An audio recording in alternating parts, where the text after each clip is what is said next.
Assalamualaikum warahmatullahi wabarakatuh. Perkenalkan, saya Aisyah Sasanina dengan NIM 19.024.11.030 dari kelas 8Q Prodi Manufaktur. Saya akan menyampaikan presentasi mengenai FMEA atau Failure Mode and Effect Analysis untuk tugas mata kuliah Sistem Perawatan Mesin Manufaktur. FMEA adalah metode analisis risiko yang mengidentifikasi potensi mode kegagalan, penyebab kegagalan, dan dampak kegagalan terhadap kinerja sistem atau produk.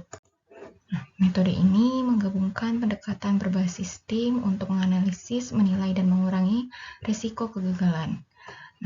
Kegiatannya itu seperti mengenali, mengevaluasi, dan memprioritaskan potensi kegagalan dan dampaknya, lalu mengidentifikasi tindakan yang dapat menghilangkan atau mengurangi kemungkinan terjadinya potensi kegagalan, dan mendokumentasikan dan membagikan prosesnya.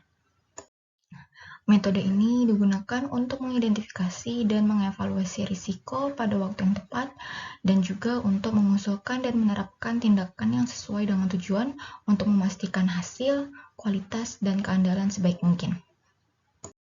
Penggunaan FMEA ini dimulai pada tahun 1949, di mana dikembangkan untuk keperluan militer oleh tentara Amerika Serikat. Pada saat itu, metode ini digunakan untuk menganalisis kegagalan yang mungkin terjadi pada sistem dan peralatan militer. Lalu selanjutnya pada tahun 1960-an, NASA menerapkan metode ini dalam program-programnya, termasuk misi luar angkasa yang berkaitan dengan keselamatan, seperti program Apollo. Dan pada tahun 1970-an, metode ini digunakan pada industri otomotif. Perusahaan Ford merupakan perusahaan pertama yang menggunakan metode ini. Seiring berjalannya waktu, FMEA telah menyebar ke berbagai industri lainnya, termasuk manufaktur, kedokteran, makanan, dan teknologi informasi. Pada umumnya, FMEA dibagi menjadi dua jenis. Yang pertama yaitu desain FMEA yang mempunyai tujuan untuk mengungkapkan potensi kegagalan yang terkait dengan desain produk yang dapat menyebabkan kerusakan produk, masa pakai produk yang lebih pendek, bahaya keselamatan saat menggunakan produk. Desain FMEA ini juga harus digunakan di seluruh proses desain, dari awal desain hingga produk masuk produksi. Jenis kedua yaitu proses FMEA, di mana untuk mengungkapkan potensi kegagalan yang dapat terjadi, yang berdampak pada kualitas produk, mengurangi keandalan proses, menyebabkan ketidakpuasan pelanggan, menciptakan bahaya keselamatan atau lingkungan. Idealnya, proses FMEA ini harus dilakukan sebelum memulai proses baru, tetapi dapat dilakukan pada proses yang sudah ada juga. Metode ini sendiri mempunyai alur proses sebagai berikut. Yang pertama itu menentukan proses function. Dia untuk mengidentifikasi dan memahami langkah-langkah proses dan fungsi, persyaratan, dan spesifikasinya yang berada dalam cakupan analisis. Itu tujuannya untuk memperjelas maksud desain atau tujuan dari proses tersebut, dan mengarahkan untuk ke identifikasi mode kegagalan. Setelah dari proses function, selanjutnya bisa dilakukan identifikasi mode kegagalan dan efeknya, lalu selanjutnya identifikasi penyebab mode kegagalan dan pengendalian saat ini, lalu mengidentifikasi dan memprioritaskan risiko, dan terakhir yaitu merekomendasikan tindakan untuk mengurangi risiko tersebut. Dari tabel sebelumnya terdapat beberapa elemen yang dapat dijelaskan sebagai berikut. Yang pertama yaitu failure mode atau mode kegagalan, di mana mode kegagalan merujuk pada cara atau bentuk di mana sebuah sistem, komponen, atau proses dapat mengalami kegagalan. Ini mengacu pada jenis atau mekanisme kegagalan yang mungkin terjadi. Mode kegagalan dapat disebabkan oleh operasi atau input dari hulu, atau dapat menyebabkan operasi atau output hilir gagal. Yang kedua ada failure effect atau dampak kegagalan. Dampak kegagalan mengacu pada hasil atau konsekuensi yang timbul akibat dari terjadinya kegagalan. Kemudian, menggambarkan efek negatif atau tidak diinginkan yang mungkin terjadi sebagai hasil dari kegagalannya. Selain dampak pada operasi, juga berdampak pada kebutuhan pelanggan atau pengguna yang seharusnya dipenuhi oleh fungsi tersebut. Setiap mode kegagalan diberikan nilai sesuai tingkat keparahannya yang disebut dengan nilai severity. Yang ketiga ada failure causes atau penyebab kegagalan, di mana berisi faktor atau kondisi yang menyebabkan terjadinya kegagalan dalam sistem atau komponen. Kemudian, penyebab yang menciptakan mode kegagalan kemudian dinilai dalam nilai occurrence. Yang terakhir yaitu current controls atau kontrol saat ini. Kontrol saat ini mengacu pada metode atau langkah-langkah yang sedang digunakan atau diterapkan saat ini untuk mencegah atau mengendalikan kegagalan. Kemudian, kemampuan untuk mendeteksi kegagalan tersebut dinilai dalam score detection.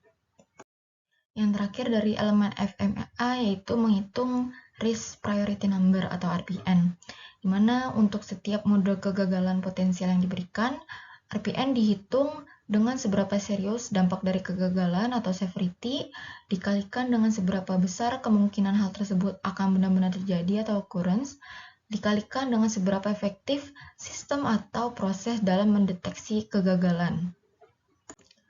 Perhitungan RPN memberikan prioritas terhadap kegagalan berdasarkan tingkat risiko yang dihasilkan. Kegagalan dengan nilai RPN yang lebih tinggi menunjukkan risiko yang lebih tinggi dan membutuhkan tindakan perbaikan atau mitigasi yang lebih. Untuk mengisi nilai dari analisis FMA tersebut dibutuhkan sebuah panduan nilai yang seperti berikut. Di sebelah kiri ini merupakan panduan nilai untuk mengisi nilai dari severity atau keparahan, di mana severity ini mengevaluasi seberapa serius dampak dari kegagalan yang terjadi.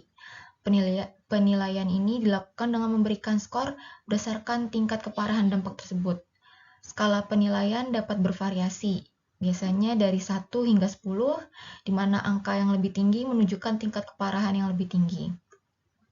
Lalu di sebelah kanan merupakan penilaian untuk occurrence atau kejadian, yaitu mengevaluasi seberapa sering kegagalan tersebut mungkin terjadi dalam kondisi pengguna normal. Penilaian dilakukan dengan memberikan skor berdasarkan tingkat kejadian yang diperkirakan. Skala penilaian juga dapat bervariasi, umumnya dari 1 hingga 10, dengan angka yang lebih tinggi menunjukkan tingkat kejadian yang lebih tinggi. Selanjutnya merupakan panduan nilai untuk mengisi score detection atau deteksi. Detection ini sendiri yaitu mengevaluasi seberapa efektif sistem atau proses dalam mendeteksi kegagalan sebelum mencapai pengguna akhir. Penilaian ini dilakukan dengan memberikan skor berdasarkan tingkat keefektifan deteksi yang ada. Skala penilaian serupa seperti sebelumnya, yaitu biasanya dari 1 hingga 10, dengan angka yang lebih tinggi menunjukkan tingkat deteksi yang lebih baik. FMEA ini sendiri mempunyai beberapa manfaat, yaitu 1. Metode ini dapat melacak mode kegagalan produk, penyebab dan sebab akibatnya, yang memberikan pengetahuan yang berharga untuk desain produk dan proses di masa depan. Yang kedua, FMEA memberi perancang sebuah indikasi tentang kegagalan utama yang harus menerima perhatian yang cukup besar saat produk sedang dirancang. Lalu kemudian tindakan dapat diambil untuk menghilangkan atau mengurangi kegagalan. Selanjutnya nomor 4, meningkatkan kualitas, keandalan, dan keamanan dari produk dan proses dengan cara proaktif. Yang kelima, membantu meningkatkan kepuasan pelanggan dengan secara proaktif mengatasi kegagalan yang membuat perusahaan tidak dapat memenuhi persyaratan pelanggan yang kritis dalam proses atau produk. Lalu selanjutnya nomor 6, mengurangi waktu dan biaya dalam pengembangan produk. Salah satu contoh implementasi dari FMEA didapat dari sebuah jurnal berjudul Implementasi FMEA Failure Mode and Effect Analysis pada mesin bubut konvensional di PT Raja Ampat Indotim. yang ditulis oleh Alif Imam Utomo dan Dery Teguh Santoso pada tahun 2022. Di mana pada penelitiannya disebut bahwa metode analisis FMEA digunakan pada perusahaan PT Raja Ampat Indotim untuk menentukan perbaikan tindakan perawatan untuk komponen mesin bubut konvensional perusahaan yang sebelumnya masih kurang efektif. Pada penelitian ini, selain digunakan metode analisis FMEA untuk menentukan prioritas risiko dari komponen, juga digunakan diagram Pareto. Nah, dari penelitian tersebut didapat hasil sebagai berikut. Contoh dari salah satu itemnya yaitu cak yang mempunyai fungsi untuk menjepit benda kerja, kemudian diidentifikasilah potensi jenis kegagalannya sebagai berikut, lalu kemudian potensi akibat kegagalannya sebagai berikut, dan potensi penyebab kegagalannya sebagai berikut. Data-data ini didapatkan dari hasil observasi dan studi literatur yang dijalankan oleh peneliti. Dari ini semua juga didapat nilai severity, detection, dan occurrence-nya yang dikumpulkan dari hasil observasi dan wawancara pegawai. Lalu terakhir mengkalikannya untuk mendapatkan nilai RPN-nya. Lalu setiap nilai RPN dari setiap potensi mode kegagalannya dijumlahkan untuk didapatkan nilai RPN item tersebut. Lalu selanjutnya merupakan identifikasi dari potensi mode kegagalan dari item taper, pressure, V-belt, dan pulley, dan bearing. Yang keenam ada item dari shaft dan bushing, lalu baut dan mur, sirkulasi oli, sistem elektrik, dan terakhir yaitu safety. Kemudian data tersebut dikelompokkan dari nilai RPN item yang tertinggi hingga terendah. Kemudian menghitung nilai tersebut atau nilai RPN kumulatif yang merupakan akumulasi dari masing-masing nilai RPN item untuk diagram Pareto. Dapat dilihat di sini item yang mempunyai nilai RPN yang tertinggi yaitu cak, sedangkan yang mempunyai nilai RPN terendah yaitu bearing. Tahap selanjutnya yaitu menghitung nilai RPN kritis yang bertujuan untuk mengetahui item mana yang harus lebih diprioritaskan dalam tindakan perawatan. Nilai RPN kritis ini sendiri didapatkan dari total RPN dibagi dengan jumlah resiko, di mana didapatkan nilai RPN kritisnya sebatas 273. Sesuai dengan hasil yang diperoleh, maka tindakan perawatan dapat dilakukan pada item cak, sirkulasi oli, taper, V-belt dan pulley, shaft dan bushing, lalu baut dan mur. Karena item tersebut mempunyai nilai RPN di atas nilai RPN kritis dan juga berada pada posisi persentase kumulatif 80% pada diagram Pareto. Sekian presentasi dari saya, kurang lebihnya mohon maaf. Wabillahi taufiq wal hidayah. Wassalamualaikum warahmatullahi wabarakatuh.